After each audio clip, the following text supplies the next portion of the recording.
Bagi yang tidak sempat menyaksikannya, Blood Moon akan kembali muncul bulan April dan September mendatang. Namun setelah itu, Blood Moon diperkirakan tidak muncul lagi hingga tahun 2032. Apa sebenarnya Blood Moon ini dan bagaimana proses terjadinya? Well, today is our time. Days like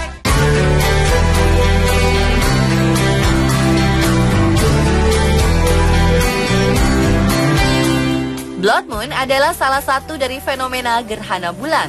Gerhana bulan terjadi saat sebagian atau keseluruhan bulan tertutup oleh bayangan bumi karena bumi berada di antara matahari dan bulan.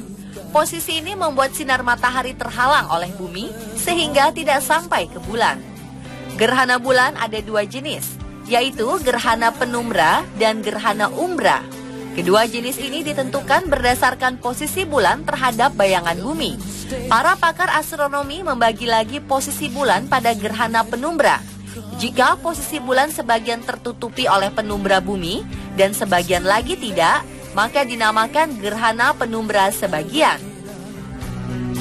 Lalu jika bulan berada penuh di area penumbra bumi, maka gerhana tersebut dinamakan gerhana bulan penumbra total. Pada kedua posisi ini, bulan masih terlihat. Nah, gerhana bulan jenis yang kedua, posisi bulan sudah mulai memasuki area bayangan bumi yang gelap atau yang dinamakan umbra.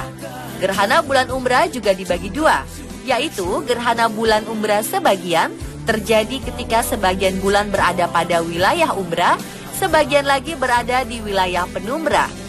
Gerhana bulan umbra yang kedua adalah gerhana bulan umbra total yang terjadi apabila posisi bulan berada di wilayah umbra bumi.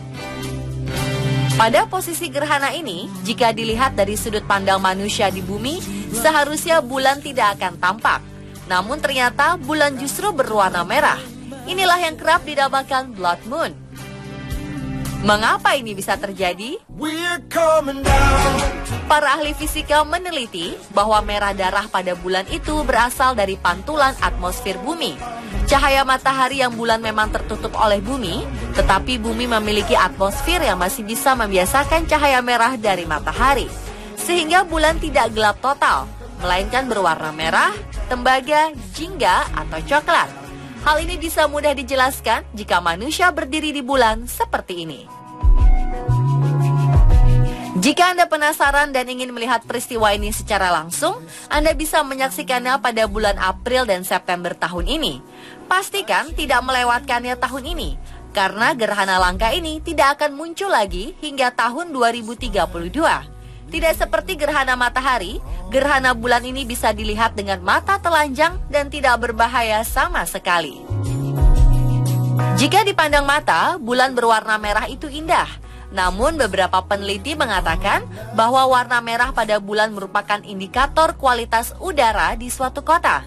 Semakin kotor udara di tempat kita, maka semakin indah warna gerhana tersebut. Adanya gerhana bulan biasanya diperingati dengan sholat gerhana bagi umat muslim. Sholat ini gunanya untuk memanjatkan doa tolak bala agar daerahnya dijauhkan dari bencana, kerusakan, dan kezaliman. Ya Allah, ya Rahman, ya Allah, ya Rahim. Ada beberapa mitos kepercayaan yang berkembang di seluruh dunia mengenai bulan darah ini.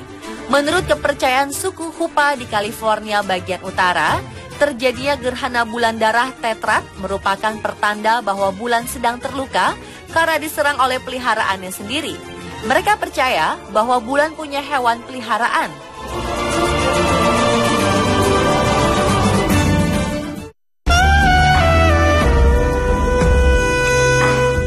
Di Jepang, orang percaya bahwa jika ada gerhana bulan, ada racun yang disebar ke bumi. Makanya mereka menutup sumur-sumur jika terjadi gerhana bulan.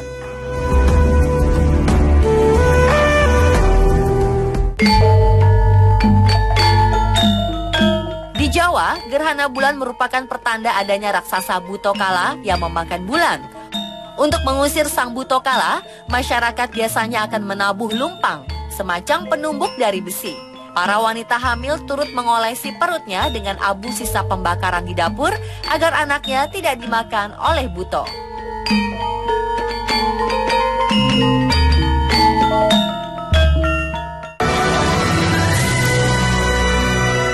seputar pembahasan tentang blood moon atau gerhana bulan darah.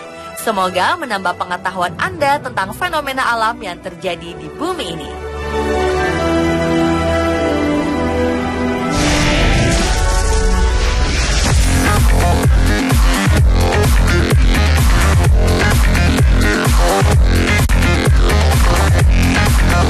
Sejak keberadaannya hingga saat ini, laut memang masih menyimpan sejuta misteri yang belum terpecahkan.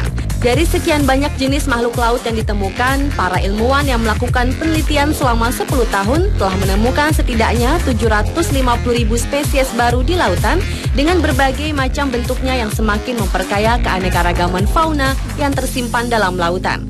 Dan berikut, On The Spot telah merangkumnya dalam 7 temuan langka hewan laut.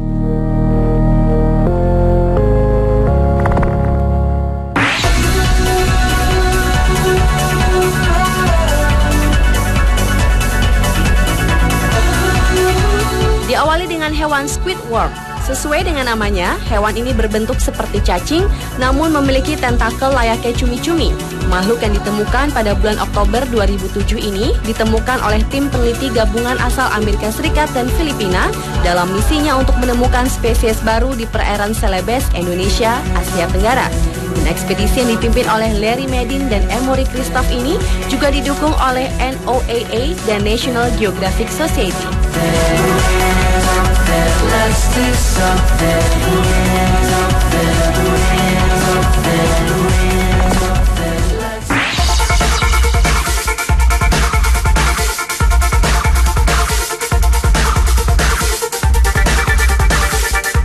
Hewan laut yang jarang ditemui selanjutnya adalah hewan sejenis siput yang bernama Alviniconcha. Hewan laut yang satu ini termasuk siput hidrotermal. Nama tersebut disesuaikan dengan tempat ditemukannya spesies siput ini, yaitu pertama kali ditemukan dalam saluran hidrotermal di Tokyo Hydrothermal Vent. Namun anehnya, dalam penemuan itu hanya 1 ekor spesimen saja yang berhasil ditemukan.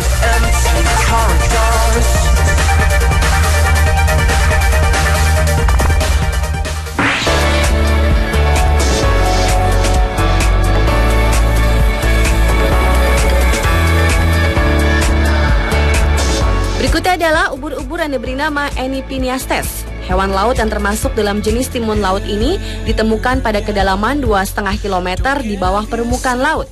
Makhluk menakjubkan ini juga ditemukan oleh tim peneliti gabungan asal Amerika Serikat dan Filipina di perairan Celebes pada tahun 2007.